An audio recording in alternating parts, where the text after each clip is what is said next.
아멘. 오늘은 성탄주일 일부 예배로 미가서 말씀을 이제 나누겠습니다. 미가서는 좀 길어요. 근데 그 미가서의 배경을 좀 알아야 미가서 계속 말씀 나눌 때 도움이 될 것 같아요. 여러분에게 제가 저 말씀드렸던 것처럼 선지자가 어느 시대에 어떤 나라에 예언을 했느냐가 굉장히 시점이 중요하고 장소가 중요해요. 미가는 이스라엘 백성과 유다 백성이 아스루와 바벨론에게 멸망하기 전에 나라의 현실 때문에 하나님이 주신 말씀을 증거하면서 그가 얼마나 많이 통곡하고 괴로워하면서 이 목에 예를 말하면 핏대를 내고 막 그냥 퍼포먼스까지 보일 정도로 막 이제 몸을 뒹굴면서 괴로워하면서 이 예언적 사역을 감당했던 모습을 오늘 8절 보면 여러분이 보면 기억할 수가 있어요. 이해할 수가 있어요. 아주 정말 나라의 현실에 막 가슴앓이를 아주 처절히 했던 사람이 에레미야가 있었던 것처럼 동시대의 사람으로 미가가 있었어요. 미가 선지자. 그래서 미가는 요담 왕과 아하스와 히스기야 시대 때 활동한 예언자로 사마리아와 예루살렘, 북이스라엘과 더불어 남유다까지 하나님의 말씀을 선포하던 선지자예요. 주님이 거룩한 보좌에서 내려오셔서 땅을 밟을 때에 산은 높고 골짜기는 갈라진다고 표현하고 있습니다. 우상 숭배 중심이 된 이 두 도성, 사마리아와 예루살렘. 이 심판을 피하지 못할 것이라고 미가는 선포하고 있습니다. 하나님은 사마리아를 허물어 돌무더기로 만들고, 그리고 또 그들이 자랑하던 우상과 음란한 재물을 부서뜨릴 것이다 라고 1절부터 7절까지 내용이 기록되어 있고요. 이제 8절에 아까 제가 말씀드렸던 것은 8절에 이 미가가 어떻게 하냐면 8절부터 16절의 내용인데요. 미가가 옷을 벗고 울부짖는 그 상징적인 행위로 메시지를 전합니다. 말로 안 되니까 자기 몸에다가 자기가 하는 행동을 통해서 나라의 현실을 증거하는 거예요.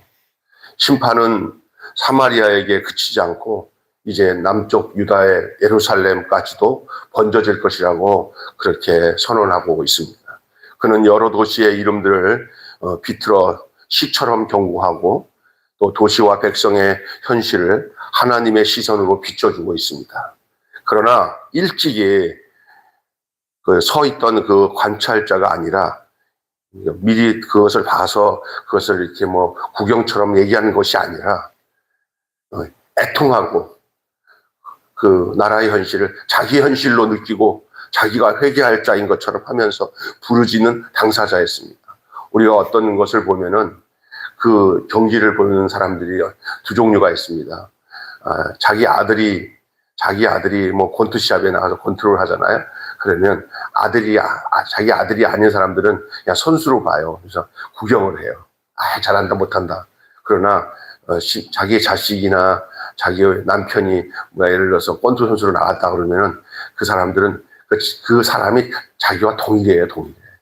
그냥 맞을 때 같이 아프고 때릴 때는 자기가 때리는 것 같고 그럴 거예요. 좀 이 유다를 향하여 그다음에 저 북이스라엘을 향하여서 예언하고 있는 이 미가는 관찰자가 아니라 당사자예요. 당사자. 이 예언의 그 중심을 보시면 관찰자가 아닌 당사자로서의 예언적 사역을 감당하고 있다 이렇게 생각하면 이해가 될 것입니다. 결론이 분명합니다. 어떤 도시도 어떤 나라도 심판 앞에서는 예외가 없으니 모두 돌이켜야 됩니다. 오늘 우리 나라의 현실을 향해서 남의 나라처럼 하여간 나라가 있다야 이렇게 관찰자로 생각하는 사람들이 있는 반면에 그 현실이 제대로 돼가지 않는 이 나라 잘못되는 거 보면서 아주 그냥 가슴앓이를 하는 사람들이 있습니다. 그렇다고 해서 그들이 그렇게 한다고 해서 그들의 능력과 힘으로 그것이 해결되지는 않지만은 그것이 기도가 되고 거기에 하나님 앞에 통곡하며 외치는 그런 내용이 된다면 그 사람은 관찰자가 아니라 당사자가 되는 줄로 믿습니다. 나라의 현실을 바라보며 관찰자가 되지 말고 당사자가 되시기를 주님의 이름으로 축원합니다. 아멘. 자, 오늘 본문 말씀은 이런 제목이에요. 따라서 합시다. 선지자의 눈물, 선지자의 눈물.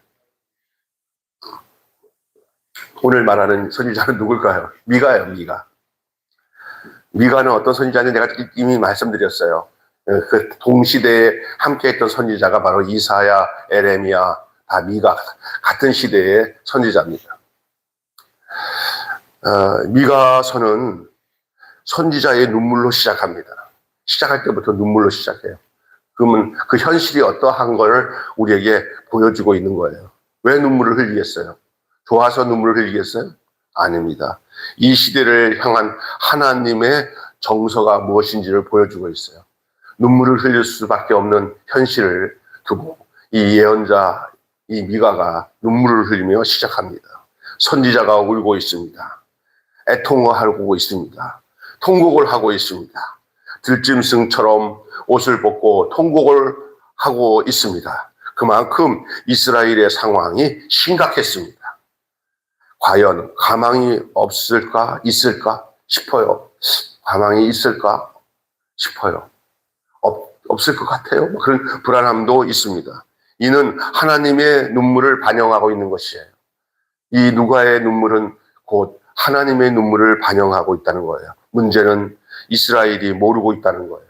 왜 선지자가 눈물을 흘리는지, 왜 애통을 하는지 뭇백성들은 전혀 모르고 그냥 악을 향하여 치닫고 우상을 향하여 또 그렇게 살고 있어요. 우상을 숭배하며 살고 있어요.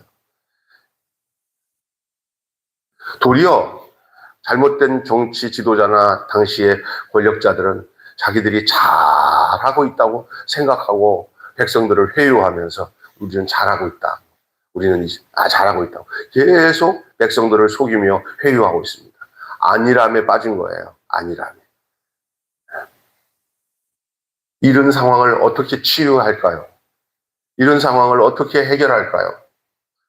오늘 본문은 세 가지로 말씀드리고 있습니다. 오늘 읽은 본문을 통해서 세 가지로 말씀을 드리면서 나머지 결론으로 말씀을 정리하겠습니다.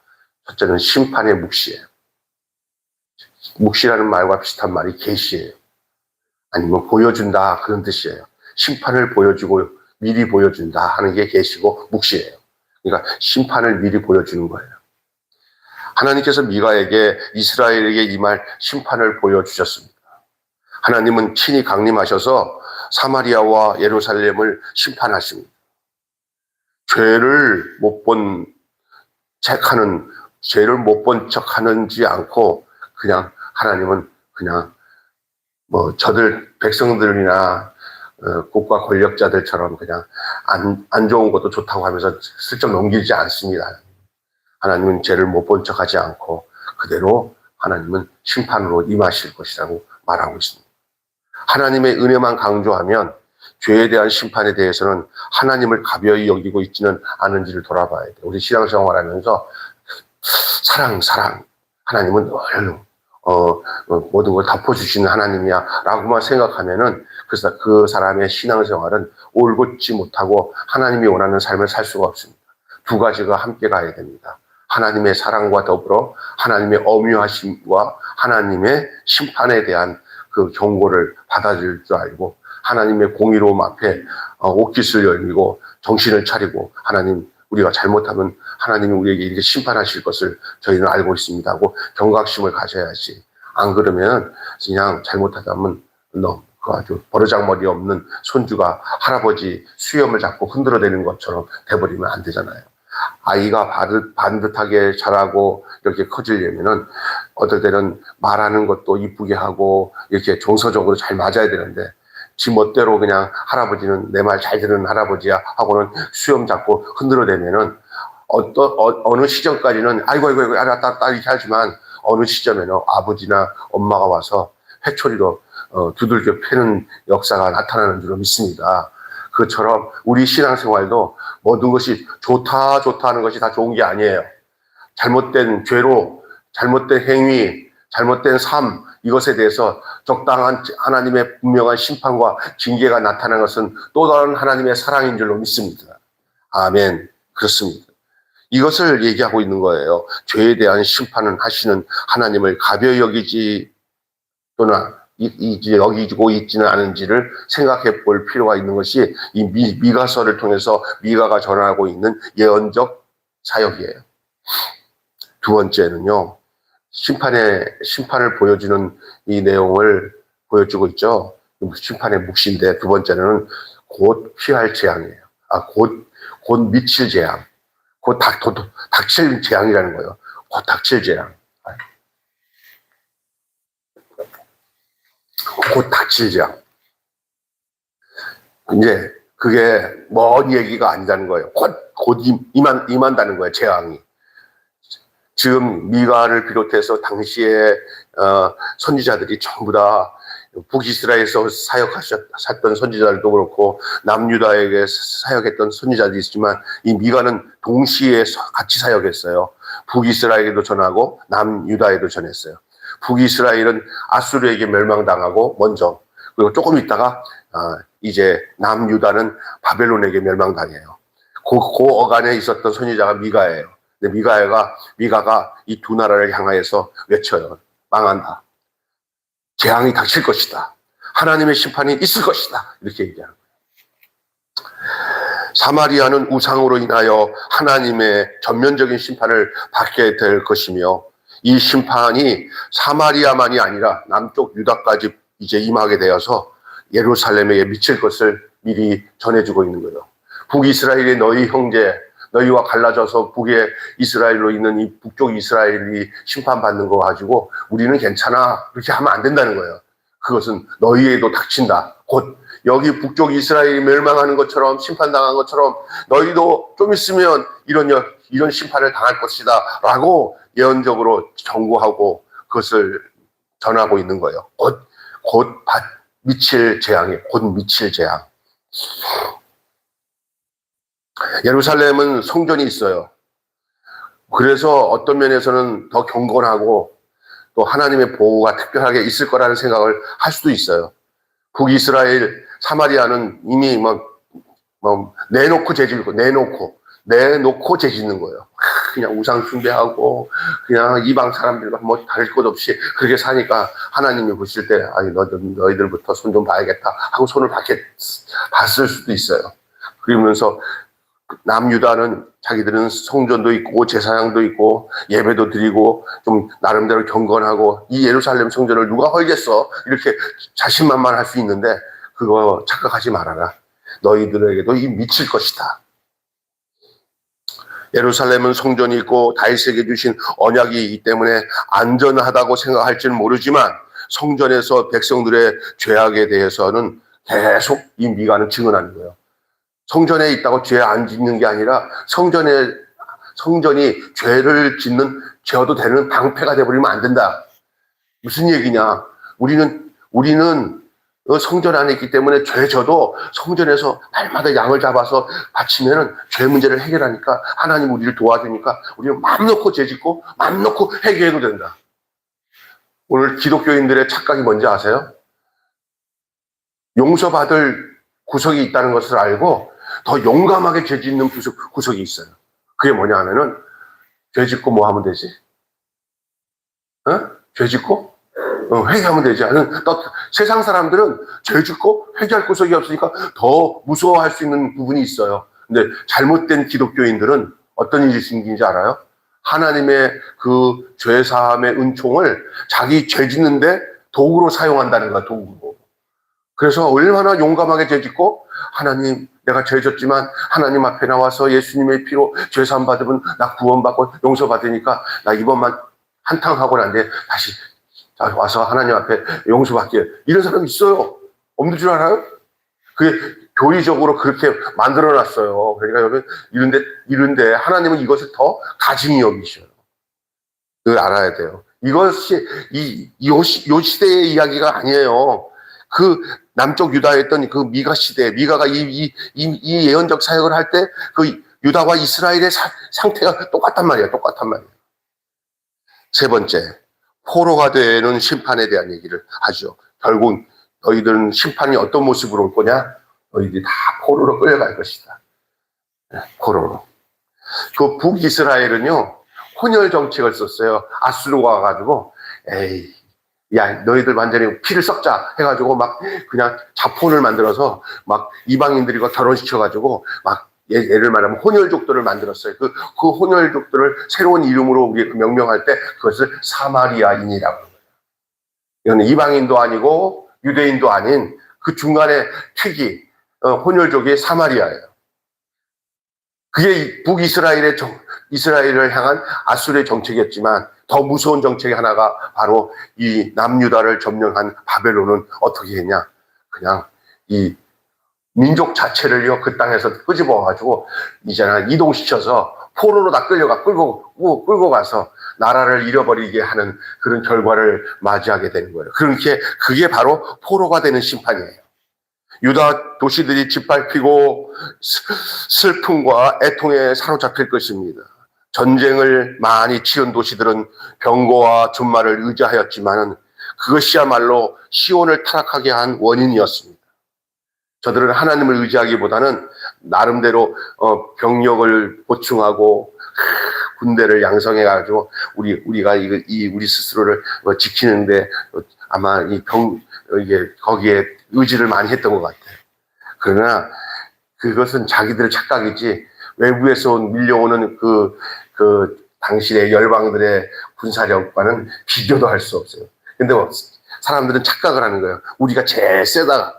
그때는 뭐 요즘같이 그 상대방의 병력이 얼마나 되는지 알 수 없는 시대잖아요. 그러니까 지금 자기 나름대로 많이 해놓고는 자기가 세상에서 최고다라고 생각할 수 있었어요.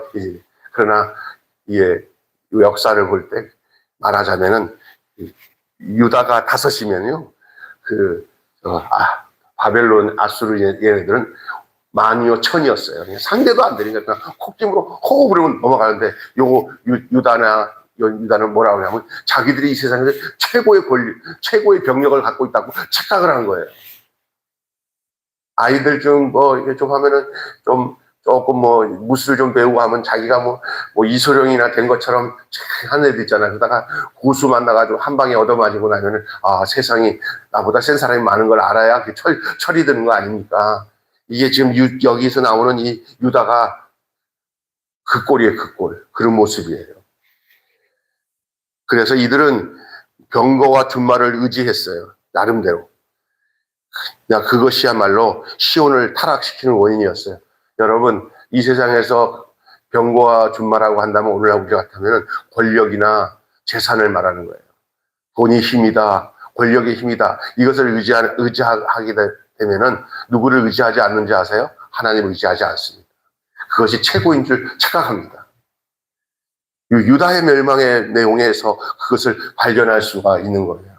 오늘 이거 우리의 삶도 한번 돌아봐야 돼요. 난 정말 이 민족과 나라가 또 우리들 자신이 정말 하나님이 최고의 능력이고 힘이고 나의 힘이 되신 여호와여, 내가 주를 사랑합니다. 주만이 나의 능력이고 주만이 나의 힘인 줄로 믿습니다.